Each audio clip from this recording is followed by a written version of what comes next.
KTV news में आपका स्वागत है। मैं माधवी और आइए नजर डालते हैं शहर की प्रमुख सुर्खियों पर। वाराणसी पहुंचे सपा सुप्रीमो अखिलेश यादव का एयरपोर्ट पर हुआ भव्य स्वागत। अखिलेश यादव ने भाजपा सरकार पर कसा तंज।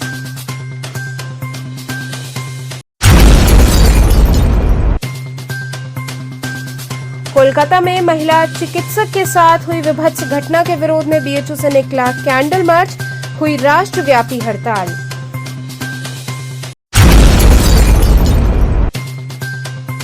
करौंदी क्षेत्र में सरेराह बाइक सवार हमलावरों ने सर्राफा कारोबारी को मारी गोली।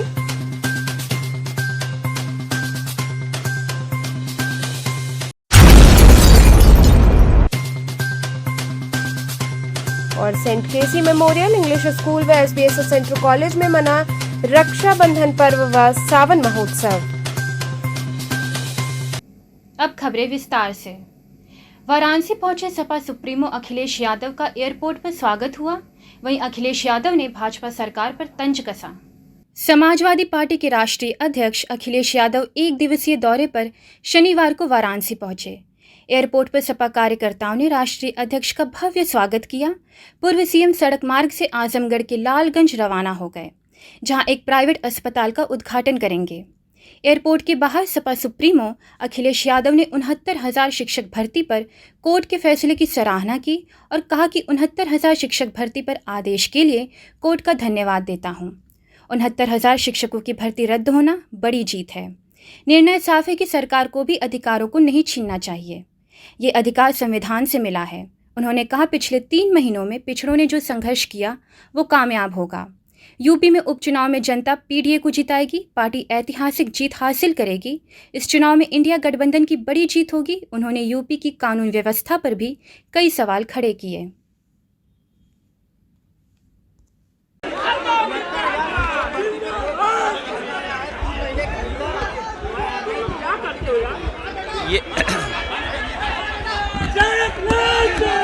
ये लड़ाई बहुत लंबी लड़ी है और जहां मैं कोर्ट का धन्यवाद देता हूं। कोर्ट ने संज्ञान लिया, कोर्ट का धन्यवाद देते हैं। वहीं सरकार को भी अधिकारों को नहीं छीनना चाहिए। जो अधिकार संविधान से मिले हैं उन अधिकारों को सरकार न छीने और जो 3 महीने में मुझे उम्मीद है जो संघर्ष रहा है पिछड़ों का वो कामयाब होंगे। अब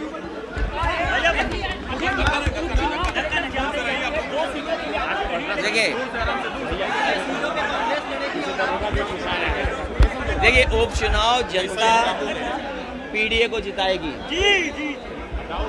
उपचुनाव और जो होने वाले समय में जो चुनाव होंगे उसमें पार्टी ऐतिहासिक जीत हासिल करेगी। इंडिया गठबंधन PDA की बड़ी जीत होगी। कोलकाता में महिला चिकित्सक के साथ हुई विभत्स घटना के विरोध में BHU से कैंडल मार्च निकला। रेजिडेंट चिकित्सक राष्ट्रव्यापी हड़ताल पर रहे।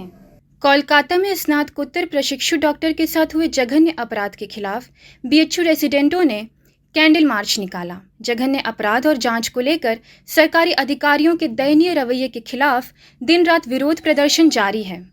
विरोध कर रहे रेजिडेंट चिकित्सकों ने बताया कि 17 अगस्त सुबह 6 बजे से लेकर 18 अगस्त सुबह 6 बजे तक डॉक्टर हड़ताल पर रहेंगे। इसके बाद पुनः सभी काम पर लौट जाएंगे। आपातकालीन और आंतरिक रोगी सेवाओं को छोड़कर सभी चिकित्सा सेवाएं 24 घंटे के लिए राष्ट्रव्यापी स्तर पर बंद रहेंगी।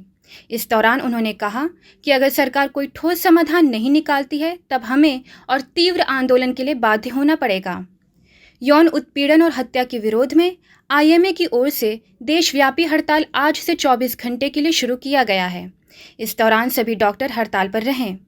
मरीजों के हित को ध्यान में रखते हुए यह निर्णय लिया गया है कि सिर्फ आपातकालीन और आंतरिक रोगी सेवाएं जारी रहेंगी। इसके बाद अन्य सेवाएं नहीं मिल पाएंगी। पैथोलॉजी डायग्नोस्टिक के कर्मी भी हड़ताल पर रहे। वहीं शुक्रवार को all India federation government doctors association की अपील पर स्वास्थ्य कर्मियों ने काला फीता बांधकर काम किया। IMA के अध्यक्ष डॉक्टर राहुल चंद्रा ने कहा कि आरजीकर मेडिकल कॉलेज कोलकाता में पल्मोनरी मेडिसिन की रेजिडेंट महिला डॉक्टर की नृशंस हत्या के विरोध में पूरा चिकित्सक समाज एक हो गया है। देश भर में डॉक्टर्स हड़ताल पर हैं। इस दौरान शामिल सभी चिकित्सक, छात्र छात्राओं ने दोषियों पर कड़ी कार्रवाई किए जाने की मांग की।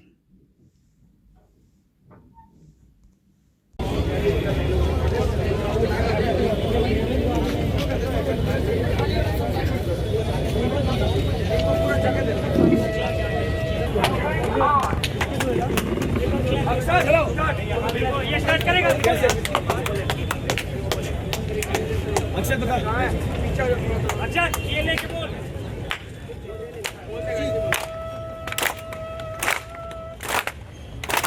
अरे कौन है अगला किस्सा कौन है अगला किस्सा कौन है अगला किस्सा कौन है अरे कौन है अगला किस्सा कौन है अगला किस्सा कौन है अगला किस्सा कौन है अरे कौन है।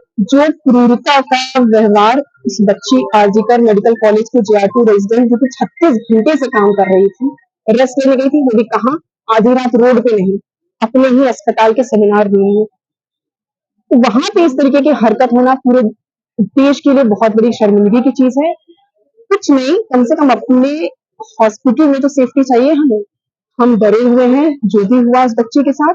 हमारी सिर्फ 2 मांगे हैं। पहले, उस बच्चे को जल्दी जल्दी जस्टिस मिले, बहुत क्रूरता का व्यवहार हुआ है उसके साथ।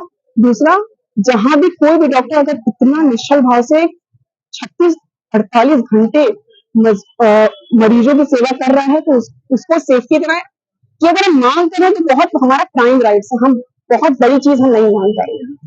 जी नमस्कार मैडम।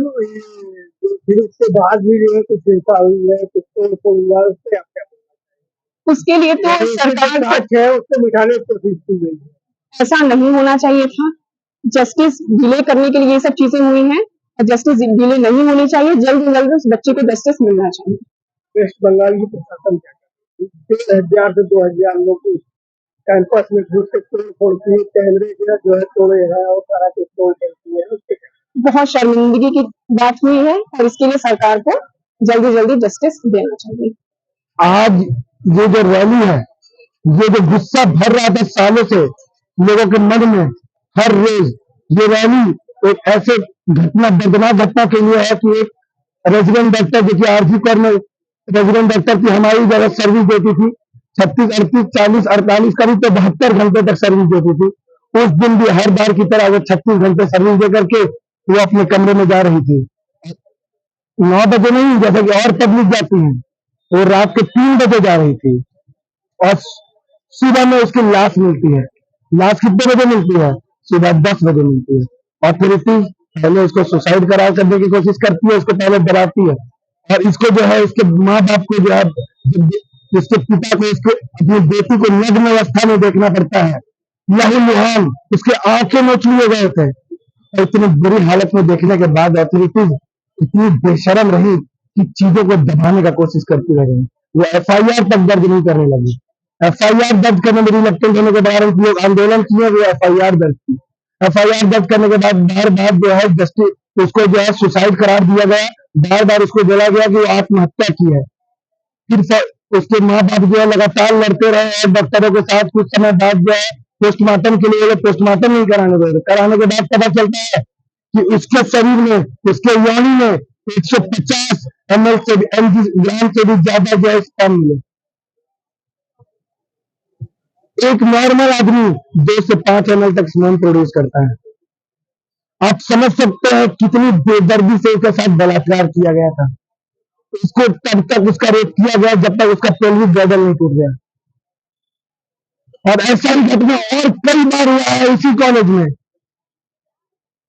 इन्वेस्टिगेशन बढ़ने लगा, बड़े मुद्दे उखड़ने लगे, बातें निकलने लगी तो पता चलने लगा कि इसमें अथॉरिटी संलिप्त है।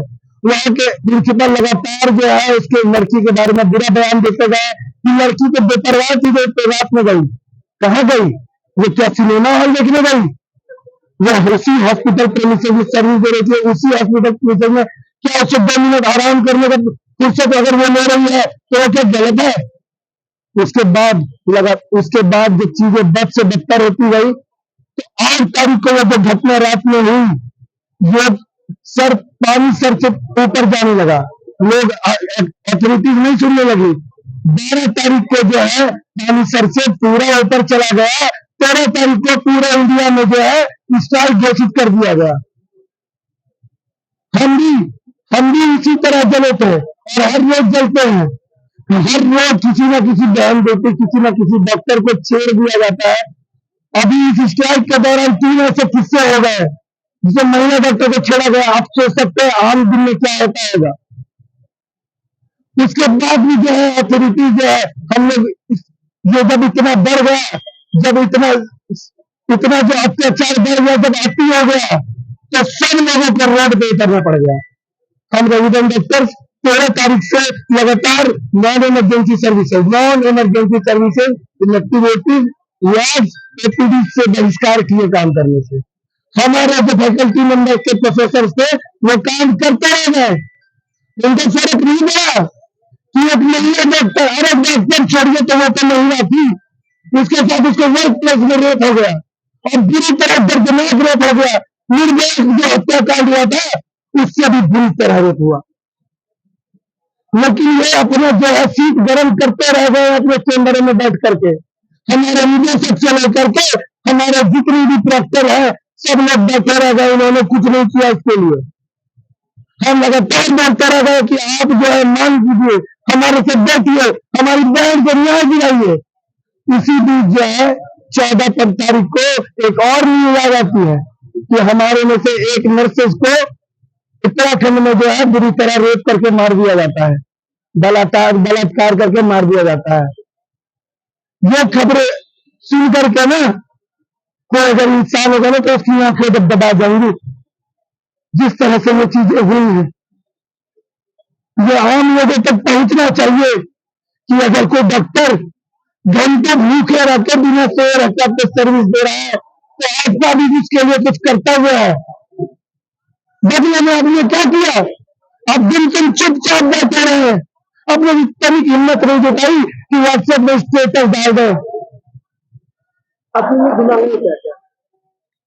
हमारी मांग सिर्फ और सिर्फ यह है कि हमारी बहन को जस्टिस मिले और यहाँ पे जो है सुरक्षा मिले। बीएचयू में हर रोज किस्से हो रहे हैं, हर रोज किसी न किसी डॉक्टर को मारा जा रहा है, हर रोज किसी फीमेल डॉक्टर के साथ छेड़खानी हो रहा है, हर रोज यहाँ सुरक्षा मिले और देश भर में एक स्ट्रिक्ट मजबूत सीपीओ कानून लागू हो जिससे लोगों में यह दहशत फैले कि ये जो दिन रात डॉक्टर तट पर लगे हुए हैं ना, उसे छूने में वो डरे। अगर आपकी मांगे नहीं मानी जाती, हमारी मांगे नहीं मानी जा रही है और यही नहीं अथॉरिटीज इतना हिम्मत दिखा रही है कि वो लगातार रेजिडेंट डॉक्टरों को डर बना रही है, अलग अलग तरीका से डर बना रही है कि हम तुम्हें ऐसे एग्जाम में कर देंगे, हम तुम्हारे साथ डिग्री के साथ पे कर देंगे।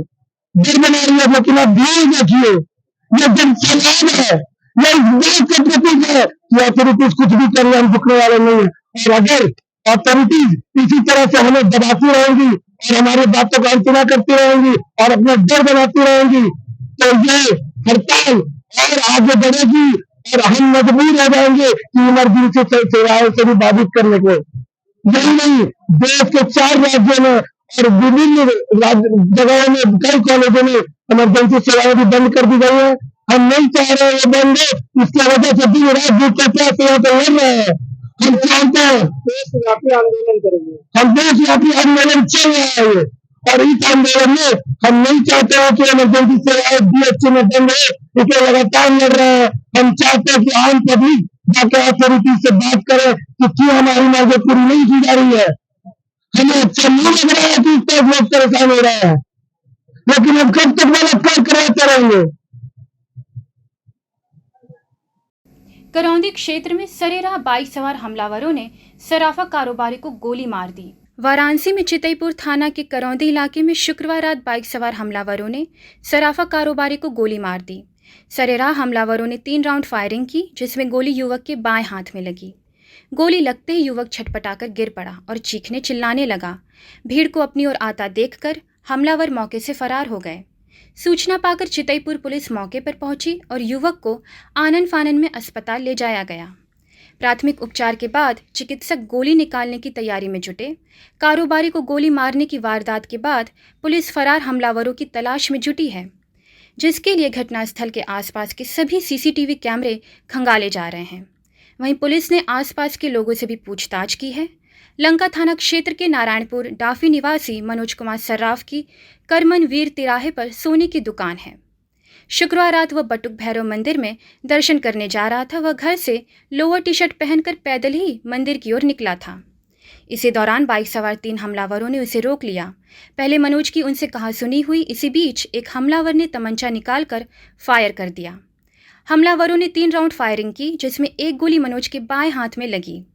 घटना के बाद आसपास के लोग उस ओर दौड़े तो हमलावर मौके से फरार हो गए। राहगीरों ने चितईपुर पुलिस और डायल 112 पर सूचना दी। प्रभारी निरीक्षक चितईपुर मौके पर पहुंचे और आला अधिकारियों को भी घटना से अवगत कराया। पुलिस ने एम्बुलेंस मंगवाकर घायल युवक को ट्रामा सेंटर पहुंचवाया। घटना के बाद एसीपी भेलूपुर धनंजय मिश्रा, डीसीपी काशी गौरव बंसवाल समेत अन्य आला अधिकारी मौके पर पहुंचे हैं और मामले की जांच में जुटे हैं। पुलिस की एक टीम सीसीटीवी कैमरे खंगाल रही है।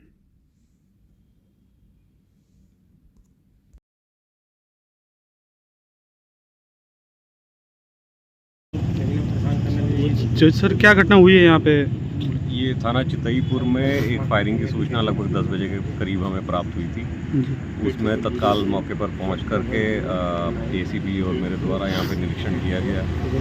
यहाँ पे जो दुकानें थी, दुकानदार ने उन्होंने बताया कि यहाँ पे कुछ लोग बाइक पे एक आदमी का पीछा करते हुए उनके ऊपर फायरिंग किए थे और उसमें जो आगे चल रहे थे उनकी बाएँ हाथ में गोली भी लगी है और उनको उपचार के लिए पुलिस ने हॉस्पिटल भिजवा दिया है। कोई गंभीर स्थिति नहीं है उनकी, आराम से अभी उनका इलाज चल रहा है।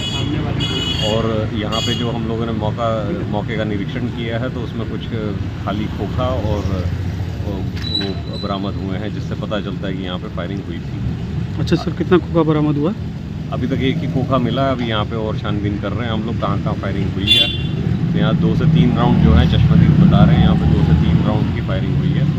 और अभी जो पीड़ित थे उनसे हमारी बात हुई है तो उन्होंने बताया है कि उनको किसी हेलमेट पहने हुए लोगों ने पीछा किया था और वो मंदिर दर्शन करने के लिए जा रहे थे। इसी बीच ये घटना हुई है। अभी उनको भी अभी जानकारी नहीं है कि किन्होंने इनके ऊपर हमला किया था। अभी अभियोग पंजीकृत करके इन्वेस्टिगेशन करके इसका खुलासा किया जाए। अच्छा सर, प्रथम दृष्टया क्या लग रहा है मामला? अभी क्योंकि जो पीड़ित हैं उन्होंने अभी कुछ ज़्यादा बताया नहीं है, क्योंकि उनसे कोई लूट की या कोई ऐसी घटना नहीं हुई है। तो हो सकता है किसी ने हत्या का प्रयास किया हो उनके ऊपर। उसी में अब इनसे तहरीर लेके अभियोग पंजीकृत किया जाएगा। ठीक। कोलकाता में हुए जघन्य अपराध के विरोध में मंडलीय अस्पताल के चिकित्सकों ने मार्च निकालकर घटना की निंदा की। कोलकाता के आरजीकर मेडिकल कॉलेज में महिला डॉक्टर के साथ हुए जघन्य अपराध को लेकर पूरे देश में विरोध जारी है। आम जनता के साथ ही डॉक्टरों में भारी आक्रोश है। वाराणसी में भी इस विभत्स घटना को लेकर लोगों में आक्रोश है। वहीं जिला मंडलीय अस्पताल कबीर चौराहा में सरकारी चिकित्सकों ने धरना प्रदर्शन किया। अस्पताल परिसर से चिकित्सकों ने मार्च निकाला, जिसमें उन्होंने सुरक्षा नहीं तो सेवा नहीं और दोषी को फांसी दो इत्यादि नारे लगाए। Medical superintendent doctor Mukund Srivastava ने कहा कि कोलकाता में जिस प्रकार से महिला चिकित्सक के साथ जघन्य अपराध हुआ है, हम उसकी निंदा करते हैं और हम चाहते हैं कि यह घटना की पुनरावृत्ति कभी ना हो। इस वजह से सरकार को उचित कदम ज़रूर उठाना चाहिए। हम लोगों की सेवा में 24 घंटे तत्पर रहते हैं। यदि ऐसे में चिकित्सकों पर इस तरह के अपराध होंगे तो ये समाज के साथ साथ हमारे लिए भी बेहद भयावह स्थिति होगी। उन्होंने दोषियों को कड़ी सजा दिए जाने सहित सभी चिकित्सकों को उचित सुरक्षा मुहैया कराए जाने की मांग की है। और कलकत्ता में जो डॉक्टर्स के साथ हुआ है, एक महिला डॉक्टर के साथ, वो बहुत ही घृणित है। हम उसके बहुत कड़ी निंदा करते हैं और हम ये चाहते हैं कि इस घटना की पुनरावृत्ति कभी नहीं हो, कहीं नहीं हो। और इसलिए सरकार को जो भी कदम उठाए जो उनको उचित लगे वो जरूर उठाना चाहिए, क्योंकि इस तरह से यदि हम अपनी ड्यूटी करते हैं, रात में भी हम लोग आते हैं, अकेले रहते हैं, और इस तरह से कोई यदि बदमाशी करे और हम पर आक्रमण करे, हमारी हत्या करे, तो हम ड्यूटी कैसे कर पाएंगे? क्या मांगे हैं डॉक्टर साहब? बस वो सीपीए लागू करो। अभी अपना नारा सुना होगा, सीपीए लागू करो और डॉक्टर्स को इस तरह की सुरक्षा दी जाए कि हम अपने आसानी से अपना काम कर सकें। सेंट केसी मेमोरियल इंग्लिश स्कूल व SPSS इंटर कॉलेज में रक्षाबंधन पर्व व सावन महोत्सव मनाया गया। सूरजकुंड नई सड़क स्थित SPSS इंटर कॉलेज व सेंट केसी मेमोरियल इंग्लिश स्कूल में रक्षाबंधन पर्व छात्र छात्राओं के मध्य मनाया गया। इस अवसर पर छात्राओं ने अपने सहपाठी भाइयों को रक्षा सूत्र बांधकर उनसे अपनी सुरक्षा और आपसी सौहार्द तथा प्रेम सामंजस्य स्थापित करने का वचन लिया। इस अवसर पर छात्राओं ने एक दूसरे को मेहंदी लगाकर सावन माह की प्रासंगिकता को प्रकट किया। सभी बच्चे चॉकलेट, टॉफी, बिस्किट तथा यथाशक्ति बहनों को उपहार देकर छात्र छात्राओं के मध्य स्नेह व एकता का संदेश दिया। इस अवसर पर सभी शिक्षिकाओं ने पारंपरिक रूप से हरे रंग के परिधान धारण कर श्रावण माह के उत्सव में शामिल हुई। शिक्षिकाओं ने परंपरागत रूप से सावन में झूला झूलने और कजरी गीत गाने की परंपरा का निर्वहन किया।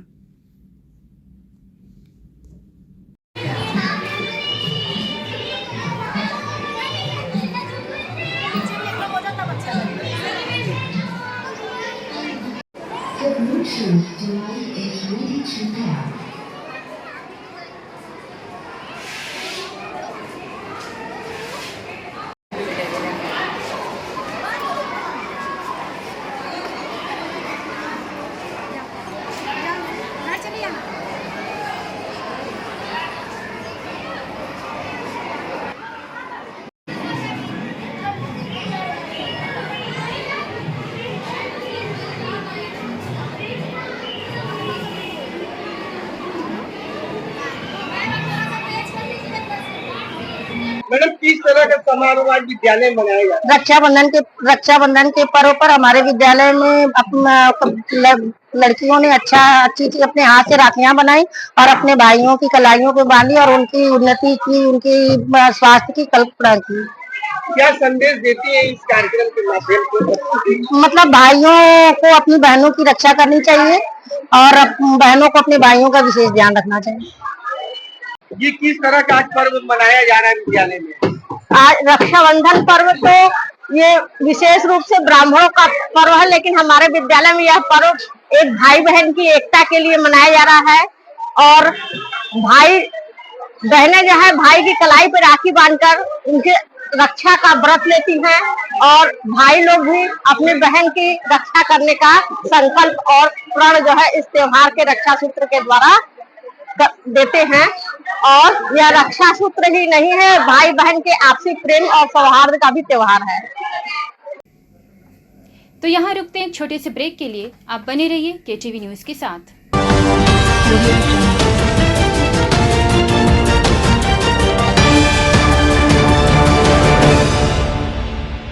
खबरों से जुड़े रहने के लिए हमारे चैनल KTV वाराणसी को सब्सक्राइब करें और लेटेस्ट अपडेट्स के लिए बेल आइकन को प्रेस करें। श्री महाकाल इंटरप्राइजेज वाराणसी के संपूर्णानंद संस्कृत विश्वविद्यालय तेलियाबाग विशाल खेल मैदान में पहली बार विभिन्न देशों की विख्यात समुद्री मछलियों का वातानुकूलित फिश टर्नल एवं राष्ट्रीय सावन मेला। संपूर्णानंद संस्कृत विश्वविद्यालय के तेलियाबाग स्थित विशाल खेल मैदान में श्री महाकाल इंटरप्राइजेज के तत्वाधान में वाराणसी के इतिहास में उत्तर प्रदेश में पहली बार विभिन्न देशों की विख्यात समुद्री मछलियां पूरी तरह वातानुकूलित फिश टनल मछलियों का संग्रह देखने को मिलेगा। इसके साथ ही राष्ट्रीय सावन मेले में देश के विभिन्न प्रकार की आकर्षक दुर्लभ मनोहारी कलाकृतियों के स्टॉल, बम्बई की मशहूर आर्टिफिशियल ज्वेलरी, फिरोजाबाद की मशहूर लाख वाली चूड़ियां, राजस्थान की कुर्तियां, कानपुर की लेदर पर्स, बैग, गुजरात का आकर्षण घर संसार बुलंदशहर की मशहूर क्रॉकरी, भदोई का कालीन, सहारनपुर के लकड़ी के खिलौने और फर्नीचर के अलावा एक ही छत के नीचे किचन के सामान व बच्चों के खिलौनों की रंगीन व मनमोहक खिलौनों के 100 स्टॉल लगाए गए हैं। मनोरंजन के लिए देशी विदेशी से आया है जर्मनी रैम्बो झूला, जो जमीन से उठकर आसमान की ओर उड़ने वाला, टोरा टोरा झूला, स्केटिंग कार, भूत बंगला, ऑक्टोपस झूला, सेलम्बो झूला, कोलंबस नौका, डांस झूला, बच्चों के लिए आकर्षक व मनमोहन जापानी चिल्ड्रेन पार्क में आए खाने के लिए विभिन्न प्रकार से व्यंजन की उपलब्ध है। सावन मेला प्रतिदिन शाम 4 बजे से रात्रि 11 बजे तक आपकी सेवा में। हमें चाहिए अधिकार आगे बढ़ने का, हमें चाहिए अधिकार पढ़ने का, हमें चाहिए अधिकार स्वनिर्भर रहने का, हमें चाहिए अधिकार कदम से कदम मिलाकर चलने का। हम समझते हैं आपके अधिकार, इसलिए हम देते हैं बेहतर शिक्षा, तकनीकी ज्ञान, ताकि आप बने स्वनिर्भर, देते हैं एक बेहतर सोच ताकि आप जाने खुद को। भारत के स्वर्णिम भविष्य में इस शैक्षणिक संगठन के माध्यम से नारी संवर्ग एवं देश के विकास में राष्ट्रीय धर्म एवं नीति के अनुरूप सहयोग करते चले आ रहे हैं। सुधाकर महिला महाविद्यालय आपको बनाए शिक्षित, समृद्ध और स्वतंत्र। सुधाकर महिला इंटर कॉलेज, पोस्ट ग्रेजुएट एवं लॉ कॉलेज, खजरी, पांडेपुर, वाराणसी। सुधाकर महिला महाविद्यालय, एक कदम जागरूकता की ओर।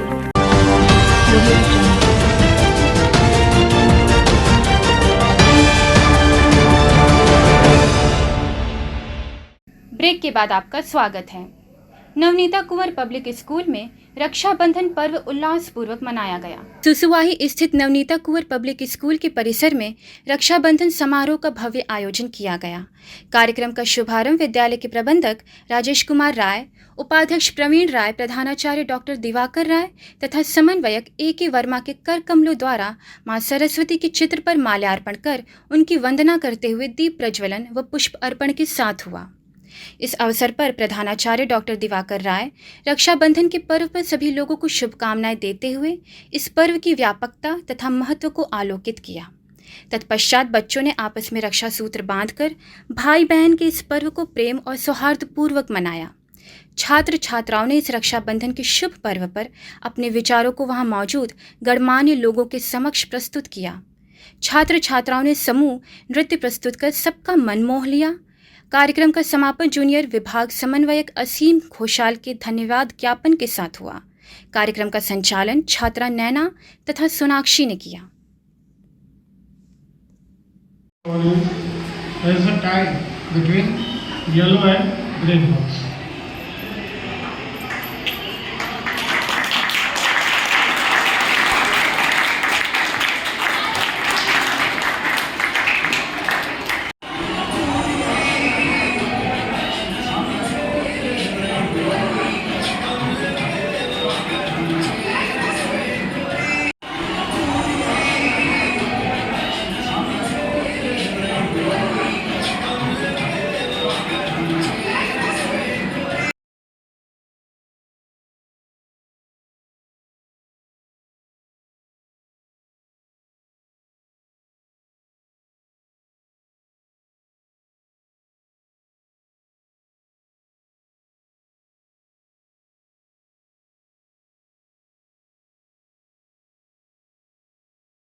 पुराधिपति बाबा विश्वनाथ के सपरिवार झूलोत्सव की परंपरा का निर्वहन किया जाएगा।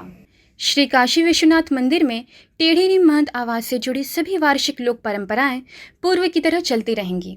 टेढ़ी महंत आवास से श्रावण पूर्णिमा के साथ ही अन्नकूट पर्व और रंगभरी एकादशी की परंपराएं निभाई जाती हैं। मंदिर के महंत डॉक्टर कुलपति तिवारी जी का पिछले महीने गोलोकवास होने के बाद ये सभी परंपराएं वंश क्रमानुसार डॉक्टर कुलपति तिवारी के पुत्र अंकशास्त्री पंडित वाचस्पति तिवारी निभाएंगे। शनिवार को टेढ़ी महंत आवास पर आयोजित पत्रकार वार्ता के दौरान पंडित वाचस्पति तिवारी ने बताया कि मंदिर के स्थापना काल से ही मेरे पूर्वजों के साथ ही पर पितामह पंडित महावीर प्रसाद तिवारी, पितामह पंडित कैलाशपति तिवारी जी के बाद मंदिर का सरकार द्वारा अधिग्रहण होने के बाद भी काशीवासियों के लिए मेरे पिता डॉक्टर कुलपति तिवारी जिस तरह से परंपराओं को तमाम संघर्षों के बावजूद निभाते रहें, इसलिए उनके गोलोकवास के बाद उनकी परंपराओं को प्राचीन तौर तरीकों के साथ संरक्षित रखना ही पुत्र धर्म है। उन्होंने बताया कि श्रावण पूर्णिमा पर काशीपुराधीश्वर बाबा विश्वनाथ को सपरिवार झूला पर विराजमान कराने की परंपरा का निर्वाह किया जाएगा। आगामी 19 अगस्त सोमवार को बाबा के झूलनोत्सव पर महंत आवास से काशी विश्वनाथ मंदिर तक पालकी यात्रा परंपरागत तरीके से निकाली जाएगी। इससे पूर्व टेढ़ी नीम स्थित महंत आवास पर बाबा भक्तों को दर्शन देंगे। उन्होंने बताया कि श्रावण पूर्णिमा पर बाबा की पंचबदन सपरिवार प्रतिमा को विश्वनाथ मंदिर में झूले पर विराजमान कराए जाने के पहले महंत आवास पर बाबा का झांकी दर्शन होगा एवं विधि विधान पूर्वक पूजन अर्चन किया जाएगा। महंत आवास पर मध्याह्न 12 बजे से सायं 4 बजे तक झांकी के दर्शन होंगे। इस दौरान शिवांजलि के अंतर्गत भक्ति संगीत का कार्यक्रम होगा। कब और क्या कार्यक्रम होने जा रहा है? कल आज जो प्रेस वार्ता बुलाई गई है वह श्रावण पूर्णिमा के संदर्भ में बुलाई गई है, जो कि समस्त काशी वासियों की परंपरा है। हमारे महंत आवास टेढ़ी नीम से 3 परंपराएं विश्वनाथ मंदिर में निभाई जाती हैं, जिसमें अन्नकूट, रक्षाबंधन जो कि श्रावण पूर्णिमा के नाम से जाना जाता है, और रंगभरी एकादशी। उसी क्रम में दिनांक 19 अगस्त 2024 दिन सोमवार को श्रावण पूर्णिमा का पर्व पड़ा है, जिसमें समस्त काशीवासी बाबा की चल रजत प्रतिमा को बाबा के गर्भगृह में महंत परिवार के साथ विराजमान कराएंगे। कब और कितने बजे ये कार्यक्रम होगा? कल इस क्रम में बाबा का हरियाली श्रृंगार हमारे महंत आवास टेढ़ी नीम पर होगा करीब 6 बजे। परसों बाबा की प्रतिमा का दर्शन काशीवासियों लोग के लिए 4-5 घंटे रखा गया है, 12 बजे से 5 बजे तक। उसके उपरांत बाबा को पालकी में रखकर समस्त काशीवासी एवं समस्त महंत परिवार बाबा को साक्षी विनायक ढूंढराज गणेश अन्नपूर्णा मंदिर होते हुए बाबा को गर्भगृह में विराजमान कराएंगे। उसके उपरांत बाबा को झूला झुलाया जाएगा। भाई बहन के प्रेम का प्रतीक पर्व रक्षाबंधन के दृष्टिगत राखियों की दुकानें सज गई हैं। भाई बहन के प्रेम का प्रतीक पर्व रक्षाबंधन अब नजदीक ही है। इस पवित्र त्योहार की तैयारी में लोग जुट गए हैं। शहर के विभिन्न स्थानों पर राखियों की दुकान सज गई हैं, जहां विभिन्न प्रकार की राखियां उपलब्ध हैं। इनमें जरी, मोती, रुद्राक्ष से बनी राखी सहित विभिन्न प्रकार की फैंसी राखियां, बच्चों के लिए कार्टून वाली राखियां लोगों को खूब पसंद आ रही हैं और इनकी खरीदारी हो रही है। वहीं जहां एक ओर शहर भर में राखी की दुकानें सजी हैं, वहीं दूसरी ओर इन दुकानों पर भीड़ बेहद ही कम हो रही है। दुकानदारों का कहना है कि ऑनलाइन बाजार की मांग बढ़ने के चलते स्थानीय दुकानदारों को इसका नुकसान हो रहा है और त्यौहार के 2 दिन पहले तक भी बाजार में रौनक नहीं है। थोक विक्रेताओं का भी कहना है कि ऑनलाइन खरीदारी के चलते बाजार पर इसका काफी असर पड़ा है।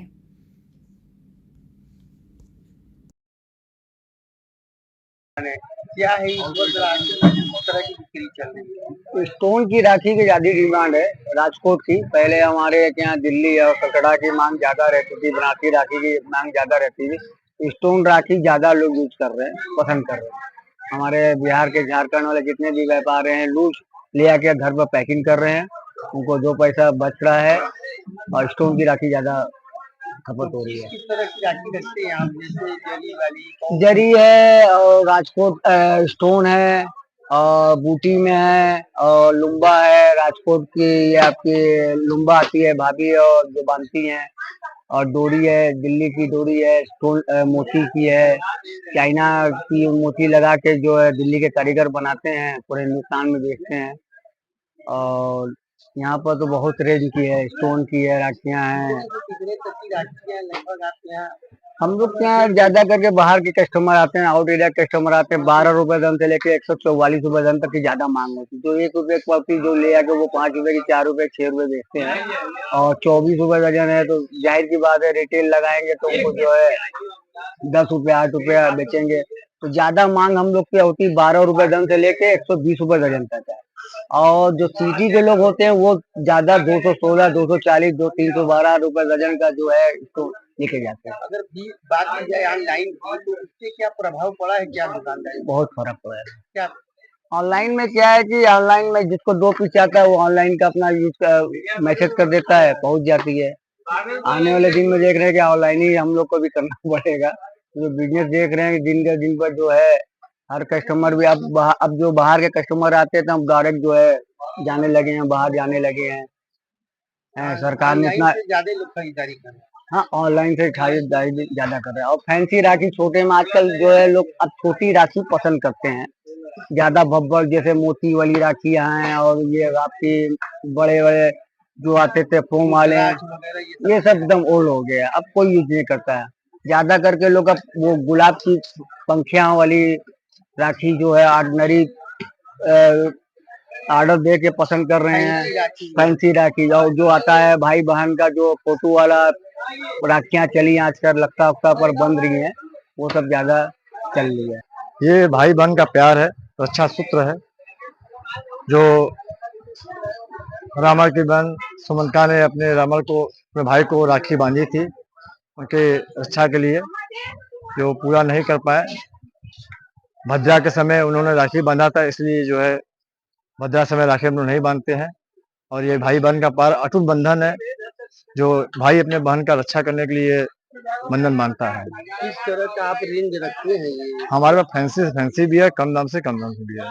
तो हर वर्ष की भांति इस वर्ष भी किस तरह की बिक्री चल रही है? हर वर्ष की भांति इस बार बिक्री थोड़ा सा कम है और नरम है, बहुत माल फंसा हुआ है लोगों का।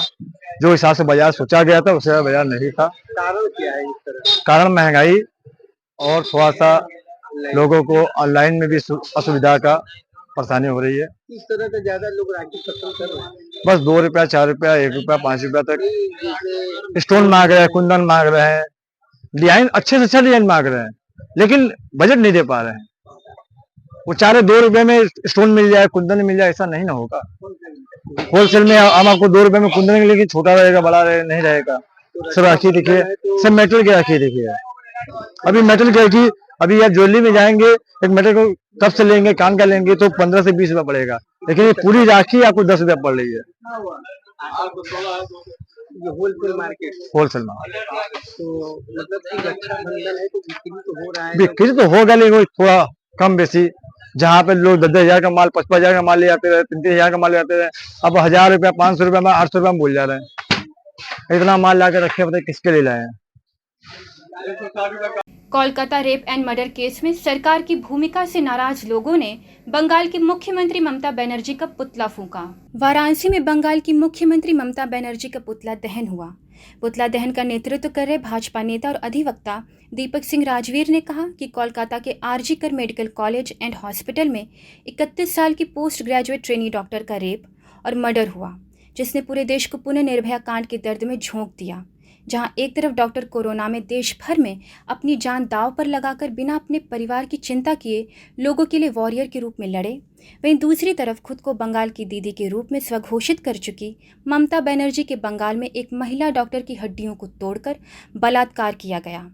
उसके बाद हत्या कर आराम से जाकर पुलिस चौकी के अंदर सोया, जो स्पष्ट बताता है कि वह बंगाल की नहीं बलात्कारियों की दीदी हैं। निर्ममता और बर्बरता से बलात्कार और हत्या, वह भी किसी सुनसान स्थान पे नहीं, हॉस्पिटल परिसर के अंदर सेमिनार हॉल में। यह बताता है कि बंगाल में स्थिति सामान्य नहीं है। हॉस्पिटल के जिस सेमिनार हॉल में इस जघन्य अपराध को अंजाम दिया गया, उसे सील किया जाना चाहिए था। सेमिनार हॉल को सील क्यों नहीं किया गया, यह बड़ा सवाल है। घटना जितनी विभत्स थी, उसके हिसाब से एक महिला मुख्यमंत्री से ये उम्मीद होती है कि वो ऐसे संवेदनशील मामलों पर ज़्यादा संवेदनशीलता दिखाएंगी, पर ऐसा नहीं हुआ। उससे आक्रोशित होकर हम बंगाल की मुख्यमंत्री का पुतला दहन कर रहे हैं। पुतला दहन करने वालों में रोहित पटेल, जय यादव, राहुल पटेल, आशीष सिंह, प्रिंस राय आदि शामिल रहे। मुर्दाबाद मुर्दाबाद ममता बनर्जी मुर्दाबाद मुर्दाबाद मुर्दाबाद ममता बनर्जी मुर्दाबाद मुर्दाबाद मुर्दाबाद मुर्दाबाद मुर्दाबाद मुर्दाबाद ममता बनर्जी होश में आओ, होश में आओ, होश में आओ, ममता बनर्जी होश में आओ, होश में आओ, होश में आओ। डॉक्टर को न्याय दो, न्याय दो, न्याय दो। बलात्कारियों को फांसी दो, फांसी दो, फांसी दो। बलात्कारियों की एक दवाई, जूता, चप्पल और पिटाई। तस्करियों की टीम दबाई, झूठा डंबल और दबाई, तस्करियों की टीम दबाई, झूठा डंबल और पिटाई, तस्करियों की टीम दबाई, झूठा डंबल और पिटाई। ममता बनर्जी मुर्दाबाद, मुर्दाबाद, मुर्दाबाद, मुर्दाबाद, मुर्दाबाद, ममता बनर्जी मुर्दाबाद, मुर्दाबाद, मुर्दाबाद, ममता बनर्जी मुर्दाबाद, मुर्दाबाद, मुर्दाबाद, ममता बनर्जी मुर्दाबाद, मुर्दाबाद, मुर्दाबाद, ममता बनर्जी मुर्दाबाद, मुर्दाबाद, मुर्दाबाद। आज बंगाल की जो स्वघोषित मुख्यमंत्री और बंगाल की दीदी कहती हैं, तो बंगाल के जो बलात्कारियों की दीदी है ममता बनर्जी, जो एक महिला डॉक्टर के साथ में रेप और हत्या हुआ है एक मेडिकल कॉलेज में बंगाल में कोलकाता में, उसके विरोध में हम लोगों ने आज ममता बनर्जी का वाराणसी का हैदराबाद गेट पर पुनर्वाचन किया है और ये मांग किया है कि ममता बनर्जी जल्द से जल्द इस्तीफा दें, क्योंकि ये सिर्फ और सिर्फ घुसपैठियों को सहारा देती है, बलात्कारियों को बचाती है, आश्रय देती है। बंगाल में जिस तरीके से महिला डॉक्टर के साथ में बर्बरता हुई है, बलात्कार हत्या हुई है, उसके प्राइवेट पार्ट से 151 ग्राम लिक्विड प्राप्त हुआ है और तमाम से जो डॉक्टर है, जो विशेषज्ञ है, वो बता रहे हैं वो किसी एक व्यक्ति का इतनी क्षमता नहीं है कि इतना लिक्विड उसके प्राइवेट पार्ट में एक्सक्लूड कर पाए। उस तरीके से इसमें बहुत से लोग हैं, तृणमूल जो कांग्रेस है उसके वरिष्ठ नेता भी शामिल होंगे, क्योंकि अस्पताल परिसर हमने देखा है विगत 2 वर्षों पहले कोरोना में जिस तरीके से डॉक्टरों ने अपने परिवार की जान पे खेल करके कोरोना वॉरियर रूप में पूरे देश में प्राइवेट नर्सिंग होम से लेकर के मोहल्ला क्लिनिक से लेकर के सरकारी अस्पताल तक पूरे तरीके से हिंदुस्तान के जनमानस की रक्षा के लिए अपने प्राणों को न्यौछावर करने तक के लिए कम नहीं किया, उसमें कोई कमी नहीं छोड़ी। उसके बावजूद जिस तरीके से ममता बनर्जी की सरकार में डॉक्टरों के प्रशिक्षण को जिस तरीके से महिला डॉक्टर के साथ बर्बरता हुई, उसके विरोध में डॉक्टर धरना प्रदर्शन कर रहे थे, उसमें अपने पार्टी के पाले हुए पोसे हुए टट्टू गुंडों को भेज करके आगजनी तोड़फोड़ करवाना। ममता बनर्जी के किसी खेत बेच करके उस अस्पताल का निर्माण नहीं हुआ था, सिटी स्कैन की मशीन नहीं हुई, करोड़ों करोड़ की मशीन आती है, MRI की मशीन आती है, महंगे बेड्स आते हैं, ICU के अंदर जो व्यवस्था होती है बहुत महंगी व्यवस्था होती है। तो जिस तरीके से ममता बनर्जी अपने सिर्फ और सिर्फ पाले हुए लोगों को बचाने के लिए पूरे तरीके से आपातकाल की स्थिति लागू कर दी बंगाल में, उसी के विरोध में हम लोगों ने आज यहाँ पर पुतला दहन किया था, उनके इस्तीफे की मांग की। आपकी मुख्य मांग क्या? मेरी पहली मांग है कि ममता बनर्जी की 3 दवाई है, जूता चप्पल और पिटाई। दूसरी चीज ममता बनर्जी इस्तीफा दे। तीसरी बात यह है कि जो लोग इसमें शामिल है, CBI जांच कर रही है, उसमें तमाम से लोग जो लोग शामिल है उनको फांसी की सजा मिलनी चाहिए, क्योंकि 10-12 वर्ष पहले जो निर्भया कांड था उसी के याद में रोक दिया गया बंगाल की घटना। स्वास्थ्य डॉक्टर के साथ साथ पूरा देश मर्माहत दुखी है। किसी भी बेटी आज अगर बंगाल के सड़कों पर चलने में सुरक्षा महसूस करती है, और वो भी ऐसे पैसे से डॉक्टर की जो भी हम 12 बजे रात को हो चाहे 3 बजे भोर में हो, सड़क पे आना जाना होगा, जो सुरक्षा हिजाब में रहेगा, कोई कैसे इलाज कर पाएगा, अपने पेशे का निर्वहन कैसे कर पाएगा। इसलिए हम ममता बनर्जी की इस्तीफा की मांग करते हैं और CBI जांच पे मुझे पूरा भरोसा है, बहुत बड़ी संख्या में लोग इसमें इन्वॉल्व है, उन्हें फांसी होगी। अगर आपकी मांगे नहीं मानी जाए तब और हमारी मांगे नहीं मानी जाती है तो आने वाले समय में अधिवक्ता भी है, नेता भी है, सब कुछ है, उसके बावजूद अगर हमारी मांगे नहीं मानी जाती हैं तो मैं आपको आपके सम्मानित चैनल के माध्यम से आपके दर्शकों को विश्वास दिलाता हूँ कि बाबा विश्वनाथ की नगरी जो सांस्कृतिक राजधानी है धर्म की, उसमें ममता बनर्जी घुसने नहीं दिया जाएगा। ममता बनर्जी के सपने नहीं साकार हो पाएंगे, पूर्वांचल में कदम नहीं रख पाएंगे, क्योंकि पूर्वांचल के लोग डॉक्टरों के साथ में है और जो लोगों ने भी बहन के साथ में दुष्कर्म किया है, उसकी हत्या की है, उसको कड़ी से कड़ी सजा दिलाने तक हम लोग कटिबद्ध हैं। टाउन वेंडिंग कमेटी के नवनिर्वाचित सदस्यों को सम्मानित किया गया। स्ट्रीट वेंडर सेवा समिति सारनाथ के नेतृत्व में टाउन वेंडिंग कमेटी के नवनिर्वाचित सदस्यों अस्पताली सोनकर, राजेश व मीरा देवी का सम्मान किया गया और सारनाथ में उपस्थित सदस्यों के साथ टाउन वेंडिंग कमेटी अधिनियम 2014 पर चर्चा की गई। स्ट्रीट वेंडिंग के कार्य से जुड़े संस्था के क्लस्टर मैनेजर जहांगीर आलम ने टाउन वेंडिंग कमेटी के महत्व को बताते हुए उत्साहवर्धन किया और साथ ही टाउन वेंडिंग कमेटी के रूप में मिले संवैधानिक पद की गरिमा को ध्यान में रखते हुए स्थानीय शासन प्रशासन के साथ सहयोग करते हुए स्ट्रीट वेंडर्स के उत्थान हेतु कार्य करने का संकल्प दिलाया। कार्यक्रम में मुख्य रूप से ऋषि नारायण, विष्णु शंकर, सुरेंद्र राजभर आदि लोग मौजूद रहे। स्ट्रीट वेंडर सेवा समिति का जब गठन हो रहा था तो उस टाइम में इन लोग को ये एक्सपीरियंस तो था कि वेंडिंग का 30-30 साल से ये लोग वेंडिंग कर रहे हैं, लेकिन संगठित नहीं थे। किसी अन्य संस्थाओं के साथ मिल करके मार्केट अध्यक्ष के रूप में ये लोग काम कर रहे थे, लेकिन ना ही इनको स्थानीय स्तर पे और प्रशासनिक स्तर पे कोई सम्मान नहीं मिल रहा था। तो ये लोग एकजुट हुए और सब मिल करके अपना एक संगठन इन्होंने बनाया। हम सब ने मिल करके संगठन का नींव अभी मात्र 2 साल पहले ही रखा था और ये बहुत बड़ी बात है कि 2 साल के अंदर में ही टाउन वेंडिंग कमेटी तक का सफ़र इन लोगों ने तय किया। तो मैं ढेर सारी शुभकामनाएं देता हूं अस्पताली जी को, अस्पताली सोनकर जी जो लंका से हैं और स्टेट वेंडर सभा समिति के उपाध्यक्ष भी हैं, और ऋषि नारायण जी जो अध्यक्ष हैं, और राजेश जी जो प्रसार मंत्री हैं स्टेट वेंडर सभा समिति के, और मीरा दी मार्केट कमेटी की अध्यक्ष है सारनाथ की, और महिला प्रकोष्ठ का सारनाथ के तरफ से ही नहीं बल्कि स्ट्रीट वेंडर सेवा समिति के तरफ से पूरा महिला प्रकोष्ठ का अध्यक्षता अब उन्हीं को करना है। और ये बहुत बड़ी जिम्मेदारी होती है। टाउन वेंडिंग कमेटी जो है एक संवैधानिक संस्था है, संविधान के अधीन।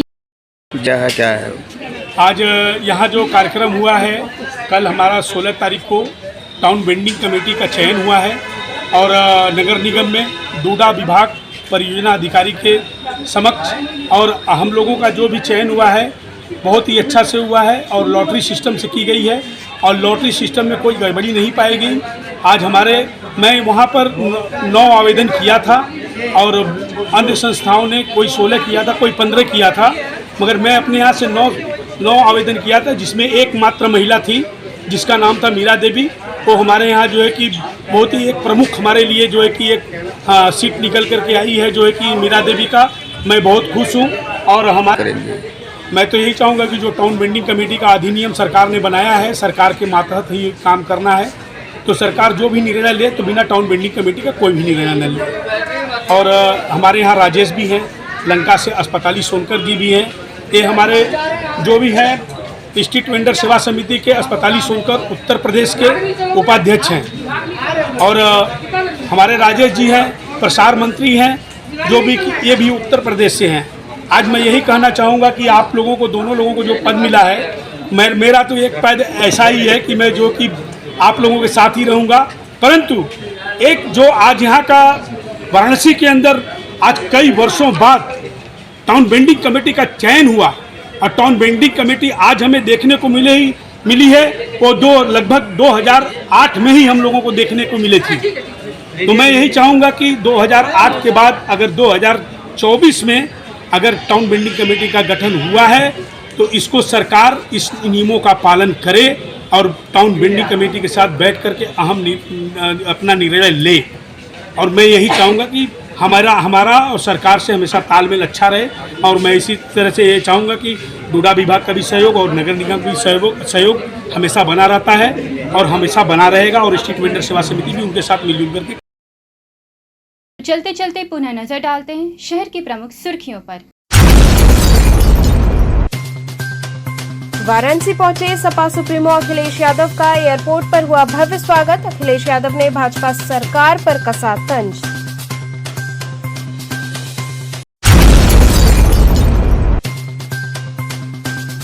कोलकाता में महिला चिकित्सक के साथ हुई विभत्स घटना के विरोध में बीएचयू से निकला कैंडल मार्च, हुई राष्ट्रव्यापी हड़ताल।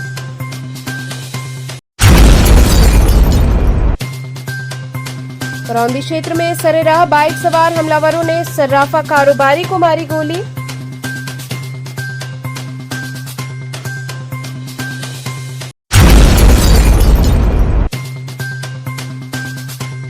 और सेंट केसी मेमोरियल इंग्लिश स्कूल व एसबीएस सेंट्रल कॉलेज में मना रक्षाबंधन पर्व व सावन महोत्सव। तो ये थे आज के समाचार। कल फिर होगी मुलाकात, तब तक के लिए नमस्कार।